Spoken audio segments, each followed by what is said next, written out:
सवाल है कि इस्लाम की शिक्षा कहती है कि जो कलमा नहीं पढ़ेगा वह जहन्नम की आग में जलाया जाएगा, यानी कट्टरपन।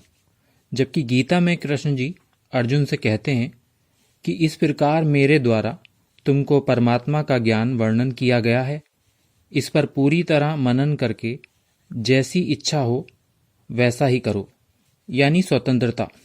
मतलब क्या हिंदू धर्म या सनातन धर्म एक उदार मजहब है और इस्लाम एक कट्टर मजहब है? दोस्तों, इस सवाल के जवाब में इस्लाम की शिक्षाओं के बारे में सिर्फ इतना कहना चाहेंगे कि इस्लाम की शिक्षाएं एक ख़ास तरह का डिसिप्लिन मानव समाज में पैदा करती हैं।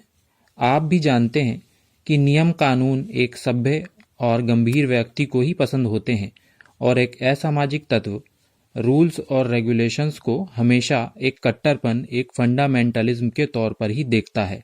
और इतनी आम बात को समझने के लिए किसी रॉकेट साइंस की ज़रूरत नहीं है। एक दूसरी बात ये कहना चाहेंगे कि एक मुसलमान जो इस्लाम पर अमल करता हो और अगर वो आपका दोस्त भी हो तो आम तौर पर आप उसे पसंद करते हैं, बल्कि उसके विश्वासों और आचरण वगैरह के कारण उसकी तारीफ भी करते हैं। अगर आपका कोई मुसलमान दोस्त नहीं है तो हो सकता है कि आपको ये बात समझने में दिक्कत हो। असल में बात कट्टर और उदार होने की नहीं है, बल्कि बात नियमों की है।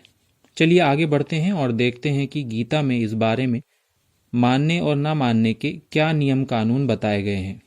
दोस्तों, ये जो कहा जाता है कि गीता के 18वें अध्याय के 63वें श्लोक में आज़ादी दी गई है कि जैसी इच्छा हो वैसा करो, तो जब इस पर 62वें और 64वें और उससे आगे के श्लोक की रोशनी में चिंतन करते हैं तो ये बात साफ हो जाती है कि 63वें श्लोक में जो आज़ादी दी गई है वो मानव की परीक्षा का प्राकृतिक तकाजा था कि उसे मानने या ना मानने की आज़ादी दी जाए। पर परम नित्यधाम यानी स्वर्ग प्राप्त करने का सिर्फ एक ही तरीका भी बार बार बताया गया है। यानी 62वें श्लोक में कहा गया है, सभी प्रकार से उसी की शरण में जाओ, उसकी कृपा से तुम दिव्य शांति को और शाश्वत धाम को प्राप्त करोगे। 64वें श्लोक में कहा गया, दोबारा सुनो, यानी रिपीट किया जा रहा है ज्ञान। 65वें श्लोक में दोहराया गया, सदैव मेरा चिंतन करो, मेरे भक्त बनो, मेरे पूजक बनो, मुझे नमस्कार करो, इस प्रकार तुम निश्चित रूप से मेरे ही पास आओगे।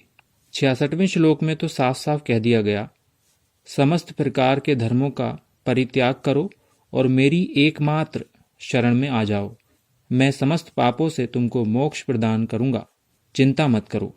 दोस्तों, ये धर्म के सामान्य नियम हैं। अंत में एक बार फिर बता दें कि सभ्यता नियमों पर चलती है और जिनको नियम पसंद नहीं होते उन्हें क्या कहते हैं आप अच्छी तरह जानते हैं। धन्यवाद।